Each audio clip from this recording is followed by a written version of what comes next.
Welcome back to the Wolverine.com podcast. I'm John Borton. The video edition of the podcast is always great because we get to see Tom Crawford in action and all the excitement and passion he brings. Tom, our man in East Lansing, great to have you back on the podcast. Well, it's great to have a relevant podcast on the day after Selection Sunday, and we're not bemoaning the fact that Michigan has to go to the NIT, which I think a lot of us feared. Maybe not, maybe it's that, just that worst case scenario syndrome you had that I have sometimes. But man, when that name popped up, Michigan, and, here we only had to go through the second region, South popped up, and Indianapolis. Oh my God, this is like hitting the lotto. I am ecstatic, and I do like the matchup with Colorado State. Yeah, we'll talk about that in a minute. But not only not in the NIT, not only not in the play-in game, but you're a solid number 11 seed. You're sticking close to home in Indianapolis again, a venue where they are very familiar. And really, you couldn't have asked for a whole lot more from Michigan after it dropped that game against Indiana with the huge lead in the Big Ten tournament. John, I didn't go down the Big Ten tournament. I had some back issues that slowly but surely is getting better. And with some painkiller, I'll be able to get through this NC2A. Nothing's going to stop me from going down the NC2A. But I got to tell you something. It went beyond a backache. It was a heartache that loss on Thursday at noon to Indiana. Just how that 60-43 lead, how they surrendered that lead, all the optics that we saw, every little moving part to that, destruction, self-destruction was a microcosm of the season. I truly thought not playing 40 minutes, not finishing or not starting out and having to rally and then fall short, which has also been the case. This was like Central Florida times 10. It reminded me so much of that Central Florida game on December 30th, where they had a 12-point lead with about the same amount of time to go, and all of a sudden they started unraveling. And that's the thing that throws such a question mark into this whole thing. Not only within games, they've had trouble finishing games. They've let too many people back in, like nothing like quite like Indiana. That was crazy. But on several occasions, they have had a lead and haven't been able to hold it. They're doing this win-loss thing since early February. By those measures, they should take down Colorado State and lose to Tennessee in the second game. They're due for a win here, but can they string two? I think they can. I mean, Tennessee, and let's not get ahead of ourselves with me, because I was watching the game with a buddy at 60-43, and he's looking at me talking about Illinois. I look at him like he's from Mars. I mean, you've been down to Chrysler with all these games with me. Have you seen this team? You can't count a game as a W yet, even with 12:30 to go, and unraveling it, they win. But yeah, I mean, I think Colorado State is going to be a good matchup. I like, it's not an overly big team, not overly athletic, highly fundamental. David Roddy, they got a really good player, a real, powerful built three that is going to be a load to deal with. But I just think it's Hunter's time and Diabate's time to take those two bigs, that whole too big advantage, leverage it, and put this team away. Now, this is a team that lost to San Diego State, which Michigan beat. They lost to UNLV, which Michigan beat.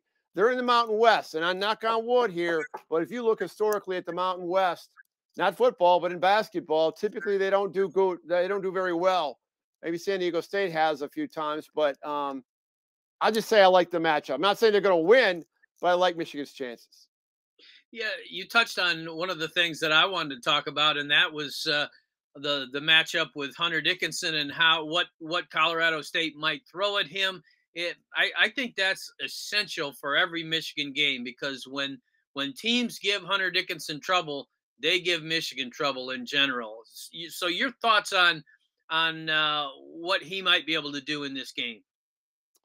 Well, I could see him I perform like he did against Michigan State, where when Michigan State played Michigan in Ann Arbor, this is before these last couple of games, Marcus Bingham just didn't have that role didn't blossom like he has the last couple of games. Okay, so he was dominating Michigan State through three guys and didn't do any good. I have a feeling that it's going to be the same kind of advantage. That is, if Hunter delivers and does not get frustrated. I've seen we saw this in North Carolina when they played Carolina. When we've seen it at Rutgers and a few other at Penn State. Maybe it wasn't at Penn State, but one of the games that they just held on. Sometimes that energy just doesn't come out of him for the full 35, 40 minutes that he plays. And if Hunter Dickinson can give 40 minutes of hell or 35 minutes of hell in one game where he does not look disconnected at times, like he did with Illinois and like he did with Iowa. And then he was so engaged with Michigan State. I mean, he's got to deliver, and then Michigan's got to get better perimeter shooting. I mean, shooting can bring you down. I mean, they're going to have to start hitting on a more consistent basis. They're going to have to hit 8 to 10 threes to survive and move forward. Not 4 of 18, 4 of 21. They're going to have to hit 8 threes in these games, especially against Tennessee, which is extremely athletic, and that could be problematic. But Michigan's a weird team. Look what they did to Purdue in Ann Arbor. They beat it by 24 points. I mean, they have the potential. That's why it might be chic for some people to pick Michigan to get out of the first weekend. Just to throw caution in the wind and see if they can hit a home run on a outlandish pick. Well, and I'll tell you, you mentioned they need more out of their perimeter shooting. They need more than they got it against Indiana out of their perimeter everything. And I'm thinking particularly of handling the ball down the stretch. I honestly thought that Devontae Jones had to be hurt the way he was falling down, losing the ball. He at one point dribbled out the shot clock until, and this was right down to the final minute, dribbles out the shot clock and then delivers with like 2 seconds to go, delivers the ball to Dickinson at the top of the circle. Desperation three. I just, something was off there, and he took ownership of that. But even Eli Brooks was doing things that were not Eli Brooks like. I think those guys have to have a really big bounce back in this game. I had a high school coach. He used to always say, your team's only as good as your guards. And that's probably why he moved me to forward. But in all seriousness, yeah, I was really surprised that Devontae, Jones had played so well those first 28 minutes. He was terrific, and he was terrific against Ohio State. I thought he was unbelievable. That was one of the better guard performances in recent time for Michigan. But then all of a sudden, he couldn't dribble the ball. He looked like a JV player in that last in high school. And then you had Eli. Here's a classic example. And Richard Relford, who does a podcast with me, the former Wolverine, pointed this out. Remember when Moussa Diabate had that hot potato look and he threw it to Eli, the killer turnover that ended Michigan's chances? He felt he had to get rid of it. Eli, the guard, needs to run to him and just hand me the ball. Hand me the ball. You're under duress. You got that scared look in your face. Hand me the ball and I will take control. And that's how you prevent those things from happening. So I think Michigan's got to get way better leadership in the backcourt, poised leadership. And then they're going to have to, the Caleb Houston 0 for 8, 0 for 10, 3 for 10. It's got to be amped up a little bit, especially if they're going to get out of the first weekend. When I'm talking about Tennessee. Yeah, I was just going to ask you which Caleb Houston and which Moussa Diabate do we get in this one? Exactly. Which anything. How about T. Will? Terrence Williams looks like he's first team All-American some games, and then all of a sudden he disappears. I've said this to a few people. I've been following Michigan basketball since Cazzie Russell's sophomore year. So we're talking like 58 years or something like that. Okay. I've been attending games, okay, at the old Yost, starting there before hockey. And I don't recall. There's been worse teams. There's been some bad teams. The Brian Ellerby, Tommy Amaker transition time, we know how bad those teams were. Okay. apologies to my friend Chris Young on that comment, but he'd be the first to admit. However, I don't recall a team that was actually more frustrating to endure the whole season because you get teased and then and then they crush you. It's like back and forth. Consistently inconsistent. Use any kind of metaphor you want. This is the weirdest freaking Michigan team. I'll just say that I have ever seen in my 58 years as a Michigan fan. I'll make that statement. Okay. That being said, do they break this win-loss string? Something that even the team itself has been talking about behind closed doors, and actually string 2 wins together here at the start of the NCAA tournament? Do they get to the Sweet 16? Well, I always do. I have little historical moments that I flash back to. Yep, that's going to repeat again. So this is 2017. You and I were down there, and Ballas and all the people were down there for that Okie State game. Brad Underwood was the coach. Michigan won that Friday game, and that was a good win.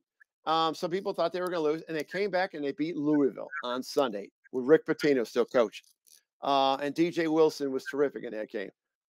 I have a gut feeling they're going to get out of the first weekend. How's that? Maybe I'm betting with my heart and thinking with my heart and doing all that stuff, that crazy stuff I do, bleeding maize and blue. But something tells me this season's been so weird, and they were a bubble team. They might get out of the first weekend. I mean, weirder things have happened. All right. Now let's broaden the picture a little bit. You saw the brackets come about.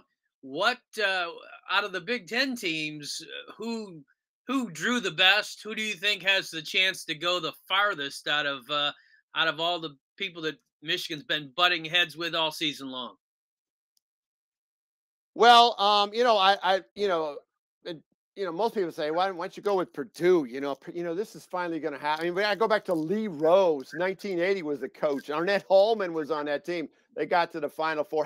Gene Keady never took the Boilers to the Final Four. They're still not going to go to the Final Four. They just look flawed in some regards. They don't have that complete element. The Iowa Hawkeyes have that element of getting to the Final Four. And I think right behind them, who also might make it, unless they're in the same bracket. I don't have the bracket in front of me. I don't think they are. Illinois and Iowa are not in the same bracket, same region, are they? Or are they not? I don't think so.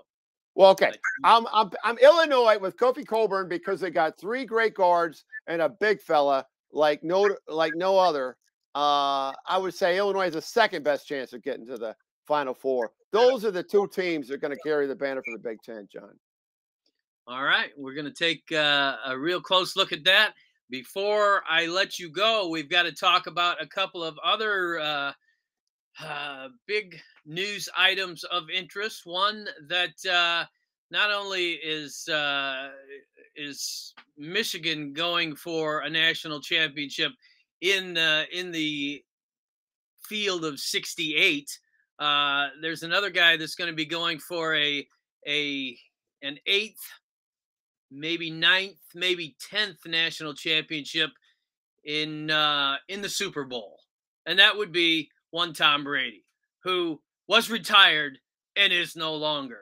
Your thoughts about the greatest quarterback in the history of the universe deciding to come back? Well, I think it's great that he comes back. Michigan people love to watch Tom Brady. It's the void filler for the Detroit Lions. I mean, it's like we don't have a team, but we have the greatest player that played with the winged helmet, and all that's good. And it really didn't surprise me. And maybe Gronk had just one of those fire and brimstone conversations. You're coming back, and that's when everything took place. But I will say this, and I know you're a huge Tom Brady fan, probably more than anybody I know. But I'm going to tell you what. If I was, I thought I just didn't think it was appropriate. And this is the college basketball I know part what of you're me. going to say. Yeah. I thought that was ridiculous. You're taking, because all it did is it dominated Sports Center last night. Selection Sunday is one of the most exciting days in all of sport in my mind, because it's a moment of hope. It's all the dreams and all that stuff. It's my favorite day. And this selfish dude, Tom Brady, has got to announce on Twitter that he's coming back. I thought that was totally self-absorbed, Tom Brady, and downright rude. And I was extremely disappointed that he did that. All right, duly noted. But I will say, for some of us, it just made it a doubly good day. Okay. And I threw out there, hey, either he got bored, or with gas prices, he just decided he better come back and earn a little more cash. So, what are you going to do? The other thing is, and I think you'll find this one probably the same way I look at it. You want to talk about unbiased? You're not going to get unbiased on this one. The announcement has been made that for Michigan football going forward, you've got a radio broadcast team of Doug Karsch and John Jansen on the Michigan Football Network, and both guys that have been really, really good friends to the Wolverine over the years. And I got to tell you, I could not be more thrilled with that combination. I think it could be the voice of Michigan Saturday afternoons for the next couple of decades. I'm gonna go back to 1995, and I commuted 25 years from Jackson or East Lansing to Jackson and back, and I would listen to WTKA, and this is 90, I think 95, 96 somewhere. This young guy just came out of a year or so out of Michigan State, but he's an Ann Arbor kid, and he was the sports director of this call-in show on weekday afternoons, Doug Karsch. And I thought, you know what? This young man he's really good. And obviously he's all Michigan, and he's talking about Michigan's chances of getting this this Kobe Bryant guy, this kid. Can Michigan talk him out of not going to the NBA and playing for the Wolverines? The late Kobe Bryant, maybe rest in peace. It's like I knew Doug was going to be good, and he does a terrific job on 97.1, and he's done a great job on the sideline. And I liked the article that was written about, I don't know if it was in the Wolverine or where, but where he's just going to be steering the ship and letting Jansen and the team is the star of the show. And I think that's how you approach it. I think that's how Frank Beckman did it, and I thought Frank Beckman did a terrific job. Bob Ufer, I grew up with Bob Ufer, and he was just this theatrical, hunk of enthusiasm that we would on WPAG we'd listen to. I would hear it from Lansing on the road games. I'd be at the home games, but I mean, I think Doug is going to do a great job. He will be prepared. He hasn't done the play-by-play that much, but he's got the skill set that that'll merge over just fine. I think that's a terrific tandem and a terrific choice for Michigan. No doubt. Great chemistry with John Jansen from having worked together with him for years and years. And absolute best to those guys. I think they're going to do a terrific job, as Tom Crawford does every single time. Hey. Wolverine.com podcast. Tom Crawford will be looking forward to Indianapolis once again. And Michigan, Colorado State on Thursday. Great talking to you. We will talk again soon. Just dial my digits. I'll do another podcast anytime you want, JB. Have a great day.